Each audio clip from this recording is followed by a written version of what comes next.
Assalamualaikum everyone. Welcome to Vocabgra where you learn English with easy lessons. Daily vocabulary word is coup. It was a request by Atik Shori Vlogs and Atik, here's your lesson.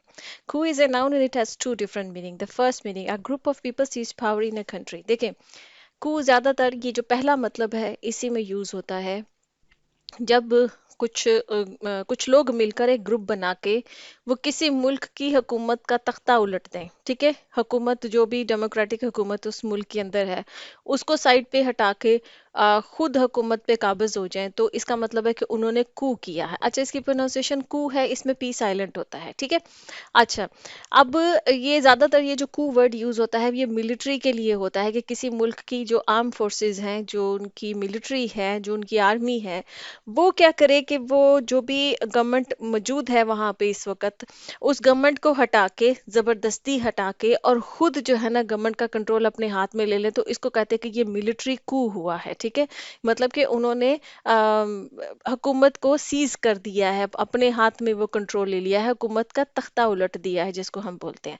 लेकिन होता ज्यादातर ये military के लिए, आप newspaper में ज्यादातर पढ़ेंगे, ये न्यूज़ में सुनेंगे आप, अगर किसी मुल्क के अंदर ऐसा हो जाता है। लेकिन ये कोई ज़रूरी नहीं कि ये सिर्फ मिलिट्री के लिए जो है वो, मतलब स्पेसिफिकली उसी के लिए ये वर्ड है, नहीं।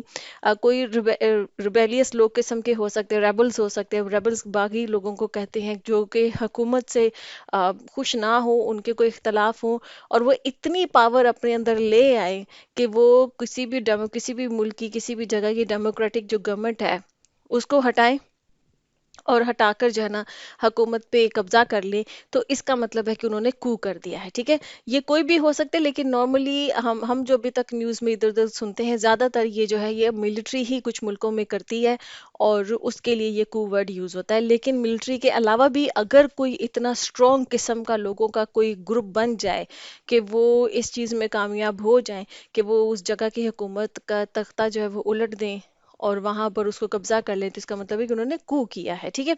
अब इसका जो सेकंड मीनिंग है, N impressive and surprising success. कोई इंसान कुछ ऐसे एकदम से बड़ी सरप्राइजिंग किस्म की कोई सक्सेस हासिल कर लेता है ना, कोई ऐसी चीज हासिल कर लेता है जिस जो कि बाकी लोग एक्सपेक्ट नहीं कर रहे होते हैं।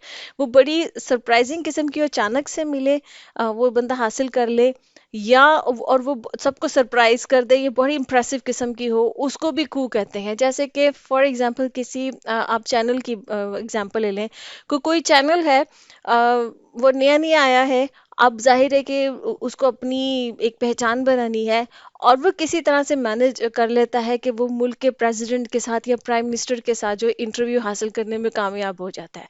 तो ये कू है, it's a coup for that channel कि that channel manage to get an interview with the president और prime minister of that country. ठीक है, क्योंकि इतनी बड़ी शख्सियत के साथ अगर कोई छोटा चैनल जो है वो इंटरव्यू जो है वो करने में कामयाब हो जाता है, तो वो एक बहुत बड़ी, एक सरप्राइजिंग किस्म की और इम्प्रेसिव किस्म की एक सक्सेस है। ठीक है, क्योंकि उस चैनल की फिर रेटिंग और उसका जो वैल्यू है वो इंक्रीज हो जाएगी इसके बाद। तो ये कू है, it's a coup for that channel. ठीक है, दैट न्यूज़ चैनल।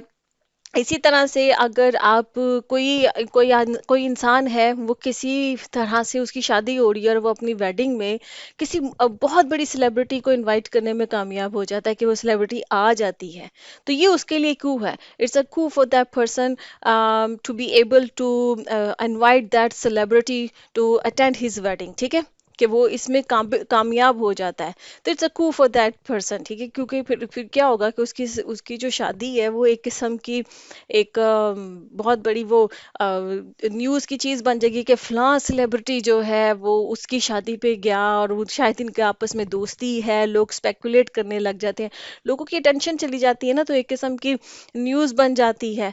तो एक किस्म की वो इंसान जो है वो बड़ा मशहूर हो जाता है कि फलां सेलिब्रिटी इसकी शादी पे आया। तो एक किस्म का ये जो इस तरह की जो होती है सक्सेस वगैरह, कि जो बाकी लोग एक्सपेक्ट ना कर रहे हो कि आप ऐसा कुछ कर सकते हैं, और कोई इंसान वैसी कोई चीज़ कर ले जो उसकी वैल्यू को या उसकी सक्सेस को इंक्रीज कर दे, तो उसके लिए भी कू वर्ड यूज़ किया जाता है। ठीक है, लेकिन मैंने ज़्यादातर इस वर्ड को सुना या पढ़ा है तो वो फर्स्ट मीनिंग में ही है कि जब हुकूमतों के तख्ते पलट दिए जाते हैं, लेकिन ये सेकंड मीनिंग में भी यूज़ हो सकता है। ठीक है, चलें जी, आई होप कि आपको मतलब समझ में आ गया। Let's see some examples.